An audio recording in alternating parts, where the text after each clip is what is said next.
ನಮಸ್ಕಾರ ಎಲ್ಲರಿಗೂ, ನಾನು ನಿಮ್ಮ ಕಿಶನ್ ಶರಿಯತ್. ನಾನು ನೋಡ್ತಾ ಇದ್ದೀನಿ FZS V3. First petrol ಹಾಕ್ಸ್ಬೇಕು. 100 ಸಾಲ ಮಾಡಿ ಅವ್ರು ತುಪ್ಪ ತಿನ್ಬೇಕು. ಮೇಲೆ ಸಾಲ ಮಾಡಿ ತುಪ್ಪ ತಿನ್ನುವಂತೆ.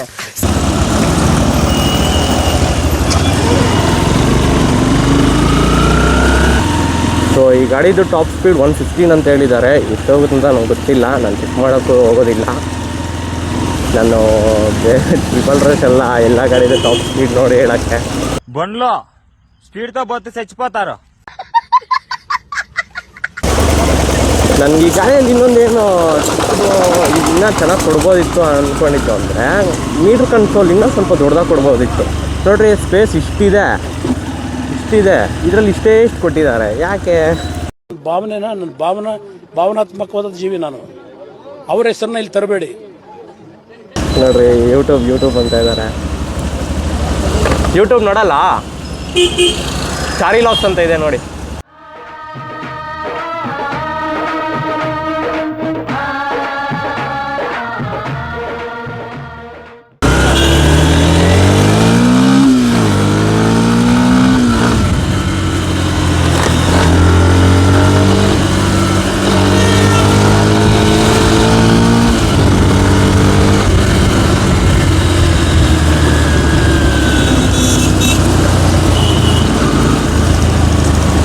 ಪಿಕಪ್ ಮಾತ್ರ ಕ್ರೇಜಿ ಇದೆ.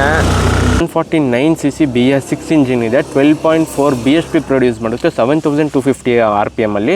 13.6 ನ್ಯೂಟನ್ ಮೀಟರ್ ಟಾರ್ಕ್ ಪ್ರೊಡ್ಯೂಸ್ ಮಾಡುತ್ತೆ. 5550 RPM ಅಲ್ಲಿ. ಇದರಲ್ಲಿ ಮೀಟ್ರಲ್ಲಿ ಎಲ್ಲ ಡಿಜಿಟಲ್ ಕನ್ಸೋಲ್ ಕೊಟ್ಟಿದ್ದಾರೆ, ಗೇರ್ ಇಂಡಿಕೇಟರೇ ಕೊಟ್ಟಿಲ್ಲ. ಹೆಂಗೆ ಮುಂದೆ ನನ್ನ ಅವಶ್ಯಕತೆ ಯಾರಿಗಿದೆ? ನನ್ನ ಅವಶ್ಯಕತೆನೇ ಇಲ್ವಲ್ಲ.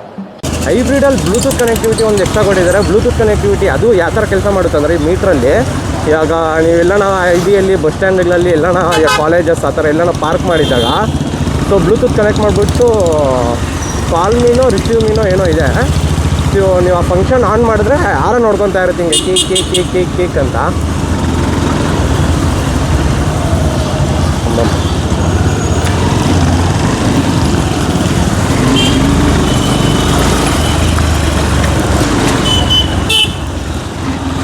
ಸಸ್ಪೆನ್ಷನ್ ಸ್ವಲ್ಪ ಸ್ಟಿಫ್ ಆಗಿದೆ. ಫ್ರಂಟ್ 41mm ಟೆಲಿಸ್ಕೋಪಿಕ್ ಸಸ್ಪೆನ್ಷನ್ ಕೊಟ್ಟಿದ್ದಾರೆ. ರೇರಲ್ಲಿ 7 ಸ್ಟೆಪ್ ಅಡ್ಜಸ್ಟಬಲ್ ಮೋನೋಸಾಕ್ ಸಸ್ಪೆನ್ಷನ್ ಕೊಟ್ಟಿದ್ದಾರೆ. ಈ ಗಾಡಿ ಅಷ್ಟೊಂದು ಅಟೆನ್ಷನ್ ಗ್ರ್ಯಾಬ್ ಮಾಡೋದಿಲ್ಲ, ಸ್ವಲ್ಪ ಕಡಿಮೆ. ಆದ್ರೂ ಎಷ್ಟೋ ಜನಕ್ಕೆ ಈ ಗಾಡಿ ಸಮೇತ ಡ್ರೀಮ್ ಬೈಕ್ FZS. ಬೆಜ್ಜನ್ ಮಾಡಲ್ಸ್ ಇದ್ದಾವೆ FZS ಅಲ್ಲಿ. ಬರೀ FZ ಹೈಬ್ರಿಡ್ ಇದೆ, ಬರೀ FZS ಇದೆ, V4 ಇದೆ, V2 ಇದೆ, V3 ಇದೆ. ಇವಾಗ ನಾನು ನೋಡ್ತಾ ಇರೋದಂಥದ್ದು ಇದು ಬಂದು V3. ಇದರಲ್ಲಿ ಟಾಪ್ ವೇರಿಯಂಟ್ ಇದೆ. ಬೆಜ್ಜನ್ ಮಾಡಲ್ಸ್ ಬಿಟ್ಬಿಟ್ಟಿದ್ದಾರೆ FZ ಅಲ್ಲಿ. ಓಲ್ಡ್ ಮಾಡಲ್ ಇದೆ. ಬೆಜ್ಜನ್ 2012 ಎಷ್ಟೋ ಗಾಡಿಗಳು ಬಿಟ್ಬಿಟ್ಟಿದ್ದಾರೆ. ಎಷ್ಟೊಂದು ವರ್ಷನ್ಸ್ ಇದ್ದಾವೆ.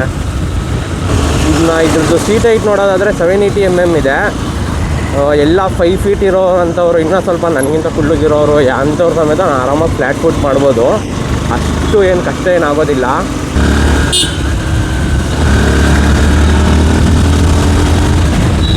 ಅಣ್ಣ ಎಲ್ಲಿದ್ದಾನೆ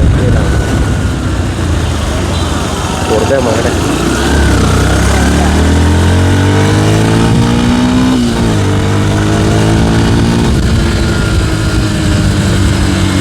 ಬ್ರೇಕಿಂಗ್ಸ್ ಮಾತ್ರ ನಂಗೆ ಇಬ್ಬರು ಡಿಸಪಾಯಿಂಟ್ ಆಗ್ತಾಯಿದೆ. ನಾನು ಓಡ್ಸೋಕೆ ಮುಂಚೆ ಸಖತ್ತಾಗಿದೆ ಅಂದ್ಕೊಂಡಿದ್ದೆ. ನನ್ನ ಎಕ್ಸ್ಪೆಕ್ಟೇಷನ್ಸ್ ಇನ್ನೂ ನೆಕ್ಸ್ಟ್ ಲೆವೆಲ್ ಇತ್ತು. ತುಂಬ ಕಡಿಮೆ ಆಗೋಗಿದೆ ಬ್ರೇಕಿಂಗ್ಸು. ಫ್ರಂಟು 282 ಡಿಸ್ಕ್ ABS ಕೊಟ್ಟಿದ್ದಾರೆ. ರೇರಲ್ಲಿ ನೋಡೋದಾದರೆ 220 ಡಿಸ್ಕ್ ಇದೆ. ABS ಇಲ್ಲ ರೇರಲ್ಲಿ. ಫ್ರಂಟಲ್ಲಿ ಮಾತ್ರ ABS ಇದೆ. ABS ಹೆಂಗೆ ಐಡೆಂಟಿಫೈ ಮಾಡೋದು ಅಂದರೆ ನೋಡಿರಿ, ಈ ಪ್ಲೇಟ್ ಕಾಣಿಸ್ತಿದೆಯಲ್ಲ, ಇದೇ ABSದು.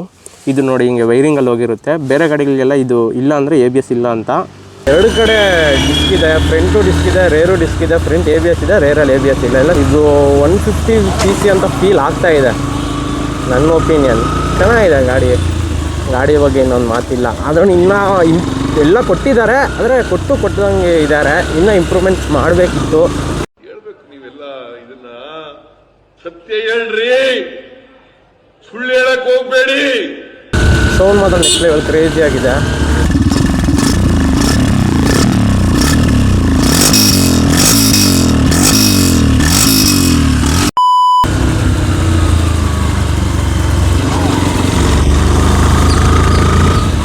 ಕಾರ್ನರಿಂಗ್ಸ್ ಆರಾಮಾಗಿ ಮಾಡ್ಬೋದು, ಯಾಕಂದರೆ ಇದರಲ್ಲಿ ಒಳ್ಳೆ ಟೈರ್ಸ್ ಕೊಟ್ಟಿದ್ದಾರೆ.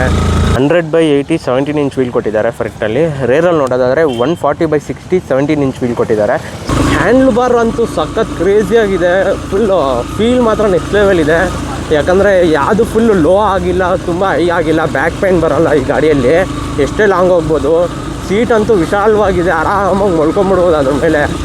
ಸೀಟ್ ಮಾತ್ರ ಫುಲ್ ವಿಶಾಲವಾಗಿದೆ, ಆರಾಮಾಗಿ ಇಬ್ಬರು ಕುತ್ಕೊಂಡು ಮೂವರು, ಫುಲ್ ಎಮರ್ಜೆನ್ಸಿ ಟೈಮಲ್ಲಿ 3-4 ಜನ ಬೇಕಂದ್ರೆ ಕುತ್ಕೊಬೋದು, ಅಷ್ಟು ವಿಶಾಲವಾಗಿದೆ, ಆರಾಮಾಗಿ ಮಲ್ಕೊಂಬಿಡ್ಬೋದು. ತುಂಬ ಕಂಫರ್ಟಬಲ್ ಆಗಿದೆ ಸೀಟ್ ಮಾತ್ರ. ಇದ್ರದ್ದು ಮೇಂಟೆನೆನ್ಸ್ ನೋಡೋದಾದ್ರೆ ಅಷ್ಟು ಎಕ್ಸ್ಪೆನ್ಸಿವ್ ಏನಿಲ್ಲ, 1500 to 2000 ಬರುತ್ತೆ.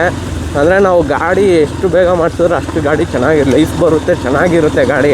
ನೀವು ಒಂದು ಸರ್ವಿಸಿಂದ ಒಂದು ಸರ್ವಿಸ್ಗೆ 4000 ಕಿಲೋಮೀಟರ್ಸು 5000 ಕಿಲೋಮೀಟರ್ಸ್ ಎಲ್ಲ ಓಡಿಸಿದ್ರೆ ಗಾಡಿ ಅಷ್ಟು ಲೈಫ್ ಬರೋದಿಲ್ಲ. ಏರ್ ಫಿಲ್ಟ್ರ್ಗಳು ಬ್ಲಾಕ್ ಆಗ್ತಾ ಇರುತ್ತೆ, ಮೈಲೇಜ್ ಡ್ರಾಪ್ ಆಗೋಗುತ್ತೆ, ಎಲ್ಲ ನೋಡ್ಕೊಬೇಕು. ಜಸ್ಟ್ ಅರೌಂಡ್ ಒಂದು 1500 ಕಿಲೋಮೀಟರ್ಸ್ಗೆ ನೀವು ಮಾಡಿಸ್ಬಿಡ್ತಾಯಿರಿ general service, air filter change, oil change, ಜನರಲ್ ಸರ್ವಿಸ್ಗೆ ಮಾಡಿಸ್ತಾ ಇರಬೇಕು. ಒಬ್ಬೊಬ್ರು ಏನು ಮಾಡಿಬಿಡ್ತಾರೆ ಅಂದರೆ 6000 ಕಿಲೋಮೀಟರ್ಸ್ ಓಡಿಸಿದನ್ನು ಓಡಿಸ್ತಾನೆ ಇರ್ತಾರೆ. ಆ ಥರ ಇಲ್ಲ, ಗಾಡಿಗಳಿಗೆಲ್ಲ ಆಗೋದಿಲ್ಲ, ಉಲ್ಟೋಗ್ಬಿಡುತ್ತೆ ಗಾಡಿಗಳು, ಎಲ್ಲ ಲೈಫ್ ಬರೋದಿಲ್ಲ, ಬೇಗ ಇಂಜಿನ್ ಸೀಸ್ ಆಗೋದಾಗಿರ್ಬೋದು, ಆ ಥರ ಎಲ್ಲ ಆಗುತ್ತೆ. ಯಾರೋ ಒಬ್ಬನು ಹೇಳ್ತಾ ಇದ್ದ ನನಗೆ, ನೋಡು ಟಾಪ್ ಗೇರಲ್ಲಿದ್ದರೆ 40ಯಲ್ಲೆಲ್ಲ ಹೋಗೋಕ್ಕೆ ಚಾನ್ಸ್ ಇಲ್ಲ, ಗಾಡಿಗಳು ಜರ್ಕಿಂಗ್ ಬರುತ್ತೆ, ಹಂಗೆ ಹೋಗುತ್ತೆ, ಗಾಡಿ ಹೋಗೋಲ್ಲ, ಪಿಕಪ್ ತೊಗೊಳಲ್ಲ, ಚೆನ್ನಾಗಿರಲ್ಲ, ಫುಲ್ಲು ನಿನ್ನ ಗಾಡಿನೇ ಮೂವ್ ಆಗೋಲ್ಲ ಅಂತ. ನೋಡೋಲ್ಲ, ಈ ಟಾಪ್ ಗೇರಲ್ಲಿದೆ ಗಾಡಿ, 40ಯಲ್ಲಿದೆ, ಯಾಕೆ ಹೋಗೋದಿಲ್ಲ ಗಾಡಿಗಳು? ಗಾಡಿಯಲ್ಲಿ ದುಮ್ಮಿರಬೇಕು. ನೋಡು ಟಾಪ್ ಗೇರಲ್ಲಿದೆ, ತೊಗೊತಾ ಇಲ್ವಾ ಪಿಕಪ್ಪು? ಯಾವನೋ ಹೇಳ್ತಾನೆ ಹೆಂಗೆ ಮುಂದೆ ಟಾಪ್ ಗೇರಲ್ಲಿದ್ದರೆ 40ಯಲ್ಲಿ ಹೋಗಲ್ಲ ಅಂತೆ. ಅಯ್ಯೋ ಅಪ್ಪ, ಹ್ಯಾಂಡ್ಲಿಂಗ್ ತುಂಬ ಸ್ಟೇಬಲ್ ಆಗಿದೆ, ಎಲ್ಲಿ ಒಂಚೂರು ವಾಬ್ಲಿಂಗ್ ಎಲ್ಲ ಇಲ್ಲ. ಇದು ರಾಯಲ್ ಎನ್ಫೀಲ್ಡ್ ಎಲ್ಲ ವಾಬ್ಲಿಂಗ್ ಬರೋಕ್ಕೆ. ರೈಡಿಂಗ್ ಪೊಸಿಷನು ಅಷ್ಟೇ ಸಗದಾಗಿ ಕೊಟ್ಟಿದ್ದಾರೆ.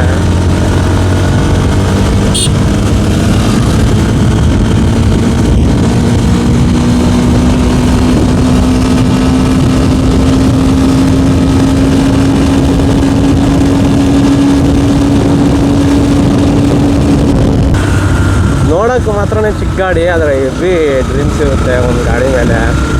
ಹುಡುಗರಿಗೂ ಮಾತ್ರ ನಾನು ಯಾಕೆ ಅಷ್ಟಕ್ಕಿಂತ ಹೇಳ್ತೀನಿ ಅಂದರೆ, ಗಾಡಿ ಅನ್ನೋದು ಹೆವಿ ಮ್ಯಾಟ್ರ್ ಆಗುತ್ತೆ ಒಂದು ಬಾಯ್ಸ್ ಲೈಫಲ್ಲಿ. ಗಾಡಿ ಇಲ್ದಿರೋರು ಎಷ್ಟೋ ಜನ ಇರ್ತಾರೆ. ಒಂದು ಸ್ಕೂಟಿ, ಒಂದು ಡಿಯೋ ತೊಗೊಳೋದಕ್ಕೂ ಎಷ್ಟೋ ಇಷ್ಟ ಆಗಲಿರುತ್ತೆ ಅವ್ರಿಗೆ. ನಾನು ಒಂದು ಡಿಯೋ ತೊಗೊಬೇಕು, ಒಂದು ಗಾಡಿ ತೊಗೊಬೇಕು, ಚೆನ್ನಾಗಿರೋ ಗಾಡಿ ಓಡಿಸ್ಬೇಕು, ನನ್ನ ಸ್ವಂತ ದುಡ್ಡಲ್ಲಿ ತೊಗೊಬೇಕು ಅಂತೆಲ್ಲ.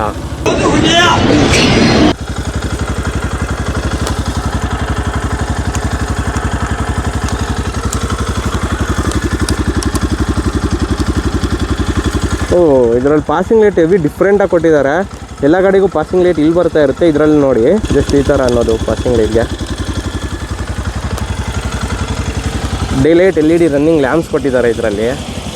ಮತ್ತು ಇದು ಹ್ಯಾಲೋಜನ್ ಇಂಡಿಕೇಟರ್ಸ್ ಕೊಟ್ಟಿದ್ದಾರೆ, LED ಇಂಡಿಕೇಟರ್ಸ್ ಕೊಟ್ಟಿಲ್ಲ. ಹೈಬ್ರಿಡಲ್ಲಿ LED ಇಂಡಿಕೇಟರ್ಸ್ ಕೊಟ್ಟಿದ್ದಾರೆ. ಇದರಲ್ಲಿ ನೋಡಿ BS6 ಆಗಿರೋದಕ್ಕೆ ಕಿಕ್ಕರ್ ಸಮೇತನೂ ಕೊಟ್ಟಿಲ್ಲ, ಕಿಕ್ಕರ್ ಬರೋದಿಲ್ಲ BS6ಗೆ. ಇದು ಯಾಕೆ ಹಿಂಗೆ ಕೊಟ್ಟಿದ್ದಾರೆ? ಇಲ್ಲಿ ಮಾತ್ರ ಇಟ್ಕೊಳೋದಕ್ಕೆ, ಇದು ಫುಲ್ಲು ಇನ್ನೂ ಹಿಂದೆ ಕೊಡಬೇಕಿತ್ತು. ಇಲ್ಲೊಂದಿದೆ, ಇದನ್ನು ರಿಮೂವ್ ಮಾಡಿ ಇಲ್ಲಿ ಕಾಲು ಇಟ್ಕೊಳೋದು. ಓಕೆ, ಲೇಡೀಸ್ ಕುತ್ಕೊಂಡಾಗ. ಓಕೆ, ನಾನೇನಿದು ವೆರೈಟಿಯಾಗಿ ಕೊಟ್ಬಿಟ್ಟಿದ್ದಾರೆ ಅಂದ್ಕೊಂಡೆ. ಯಾವುದು ಅಗ್ರೆಸಿವ್ ಲುಕ್ಸ್ ಏನಿಲ್ಲ, ಸುಮ್ಮನೆ ಸಿಂಪಲ್ ಆ್ಯಂಡ್ ಡೀಸೆಂಟ್ ಲುಕ್ಸ್ ಕೊಟ್ಟಿದ್ದಾರೆ. ನೋಡಿರಿ, ಇದರಲ್ಲಿ ಲಾಕ್ ಸಿಸ್ಟಮ್ ಇಲ್ಲಿ ಕೊಟ್ಟಿದ್ದಾರೆ, ಇಲ್ಲಿ ಕೊಟ್ಟಿಲ್ಲ.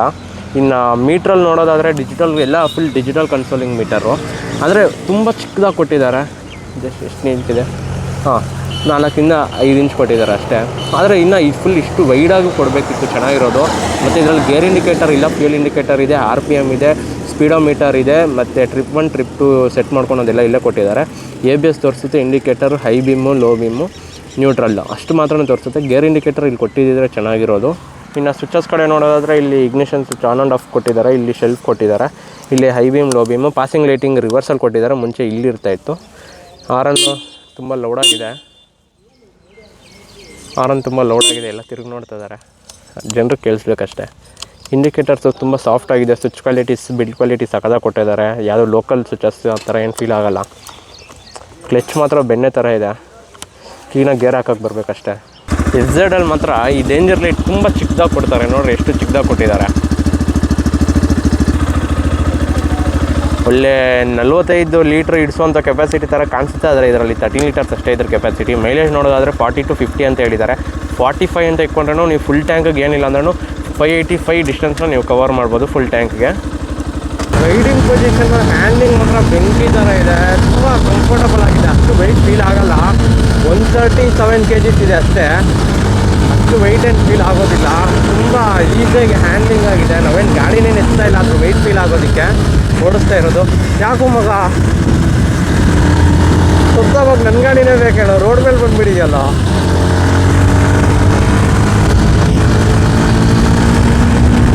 ನಾನು ಯಾಕೆ ಅಷ್ಟು ಎಕ್ಸ್ಪಲ್ಸು ಹಿಮಾಲಯನ್ ಸೇಲ್ ಆಗ್ತಾಯಿದೆ, ಏನು ಆಫ್ ರೋಡಿಂಗಿಗೆ ಇಲ್ಲಿ ಹೋಗ್ತಾರೆ ಅಂದ್ಕೊಂಡ್ರೆ ಇಲ್ಲೇ ಇಂಥ ರೋಡಿಗೆ ಇಟ್ಕೊಂಡು ಎಲ್ಲಿಗೆ ಹೋಗ್ಬೇಕು ಹೇಳ್ರಿ. ಏನು ಟ್ರಾಫಿಕ್ ಆಗೋಗ್ಬಿಟ್ಟಿದೆಯಪ್ಪ ಚಿಕ್ಕಬಳ್ಳಾಪುರ ಅಂತೂ. Next level traffic. ಅಜ್ಜಿ ಸೈಕ್ ಚಿಕ್ಕಬಳ್ಳಾಪುರ ರೋಡ್ ಸೈಕ್, ಜನರು ಸೈಕ್, ಟ್ರಾಫಿಕ್ ಎಲ್ಲ ಸೈಕ್ ಎಲ್ಲ ರೋಡುಗಳು ಮಾಡ್ತಾ ಇದ್ದಾರೆ. ನೆಕ್ಸ್ಟ್ ಲೆವೆಲ್ ಟ್ರಾಫಿಕ್ ಅಂತೂ ಫುಲ್ ಸೈಕು. ಮಳೆ ಬಿದ್ದರೆ ಅಂತೂ ಇನ್ನೂ ಸೈಕು. ಅದೇ ಬೇಡ ನಮ್ಮ ಪರಿಸ್ಥಿತಿಗಳು ಇಲ್ಲಿ ಚಿಕ್ಕಬಳ್ಳಾಪುರದಲ್ಲಿ. ನೀವು ಈ ಗಾಡಿಗೆಲ್ಲ ಸ್ಲಿಪ್ಪರ್ ಕ್ಲಚ್ಗಳು, ಕಿಕ್ ಶಿಫ್ಟ್ರು, ಆಟೋ ಗ್ರಿಪ್ಪರು ಇವೆಲ್ಲ ಕೇಳೋಕ್ಕೂ ಆಗೋದಿಲ್ಲ, ಅವ್ರು ಕೊಡೋದಿಲ್ಲ ಈ ಪ್ರೈಸ್ ರೇಂಜ್ಗೆ. ಇವೆಲ್ಲ ಇಷ್ಟು ಫೀಚರ್ಸ್ ಕೊಡ್ತಾ ಇರೋದೇ ಹೆಚ್ಚು ಈ ಗಾಡಿಗಳಲ್ಲಿ. ನವೀನ್ ಅವ್ರಿಗೆ ನಮ್ಮ ಕಡೆಯಿಂದ ಒಂದು ಸ್ಪೆಷಲ್ ಥ್ಯಾಂಕ್ಸ್. ಬಿಕಾಸ್ ಗಾಡಿ ತೊಗೊಂಡಿದ್ದಕ್ಕೆ, ಹೊಸ ಗಾಡಿ ಕಾಲ್ ಮಾಡಿದ್ದು ನಾನು ಕೇಳಿದ ತಕ್ಷಣ ರೆಸ್ಪಾನ್ಸ್ ಮಾಡಿದ್ದಕ್ಕೆ, ಬ್ರೋ ತಗೋ ವಿಡಿಯೋ ಮಾಡು ಅದರಲ್ಲಿ ಏನಿದೆ ಅಂತ ಒಳ್ಳೆ ರೆಸ್ಪಾನ್ಸ್ ಮಾಡಿದ್ರು. ಸೊ ಅವ್ರ ಪೇಜ್ನ ಫಾಲೋ ಮಾಡಿ, ಅವ್ರಿಗೂ ಸಪೋರ್ಟ್ ಮಾಡಿ. ಸೊ ಐ ಹೋಪ್ ವಿಡಿಯೋ ಇಷ್ಟ ಆಗಿದೆ ಅಂದ್ಕೊತೀನಿ. ವಿಡಿಯೋ ಇಷ್ಟ ಆಗಿದ್ರೆ ಲೈಕ್ ಮಾಡಿ, ಶೇರ್ ಮಾಡಿ, ಸಬ್ಸ್ಕ್ರೈಬ್ ಮಾಡಿ. ಮತ್ತೆ ಸಿಗೋಣ ಮುಂದಿನ ವೀಡಿಯೋದಲ್ಲಿ. ಅಲ್ಲಿವರೆಗೂ love you all, take care, bye.